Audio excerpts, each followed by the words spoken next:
arabo antsika rehetra ny tokantrano any izay ekipany eto Madagasikara amin'izao lahady hariva izao. Momba ny toetrandro dia mbola ahery na anonjabe ny ranomasina aty amin'ny morontsiraka tsy misy aty, izany hoe aty Morombe ka hatraty Tolagnaro aty, ka tokony mbola tsy andrika ny olona amin'iny morontsiraka iny androany sy rapitso fa vinavinaina ena ny avy ny onja any amin'ny talata any. Hitantsika amin'ny sary zao koa fa misy an'ireto atokondraona reto ato atsimo Antsinananosy dia mbola vinavinaina etoetra eo zany rapitso, ka mety mbola hisy orana zany iny faritra atsimo Antsinananosy iny. Hoe mety mbola mafimafy hatrany ny fitsokon-drivotra aty amin'ny faritra avaratry ny nosy. Izao ary ny vinavinan'ny toetrandrontsika rapitso maraina.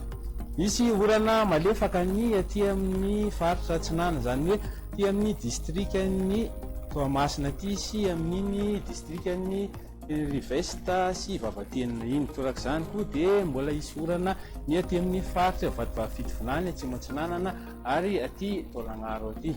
Andrahoana ny andro amin'iny faritra Morommanisy Otomatsiatra iny ary mety hisy herika zany amin'iny distriktan'ny Fianaratsoa iny. Faritra sisa moa dia fandimy raona sy masoandro na ibalika ny masoandro. Raha ny tolakandro indray dia misy orana saika aty amin'ny faritra Antsinananosy aty, zany hoe aty amin'ny Diana ka hatraty amin'ny faritra atsimo Antsinanana aty. Ny amin'iny faritra Moromania zany dia mbola vinavinaina, mbola hisy herika hatrany. Ny aty avoatany sisa dia ibalika ny masoandro fa mety hisy herika ny ariva amin'iny faritry Mangoro iny. Toy izao indray ny vinavinany maripana antsika rapitso maraina. Ny aty amin'ny morontsiraka Antsinananosy dia eo amin'ny 20 hatramin'ny 25 degré Celsius. Ny aty avoatany zao dia 20 Vakinankaratra, 20 Otomatsiatra ary 20 Analamanga. Dia ny amin'iny morontsiraka Andrefanosy iny 20 aty Atsimo Andrefana ary tafakatra 20 aty amin'ny faritry Diana.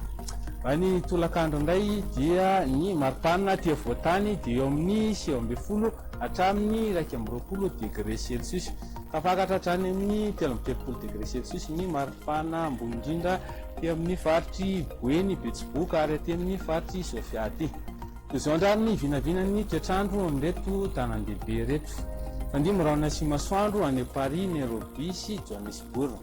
Toetrandro nreto nosy manodidina antsika reto indray dia ibalika ny masoandro any Mayotte sy La Réunion. Fandimy raona sy masoandro any Maurice ary vinavinaina hisy orana tandrifin-drahona ny any Comores sy Seychelles.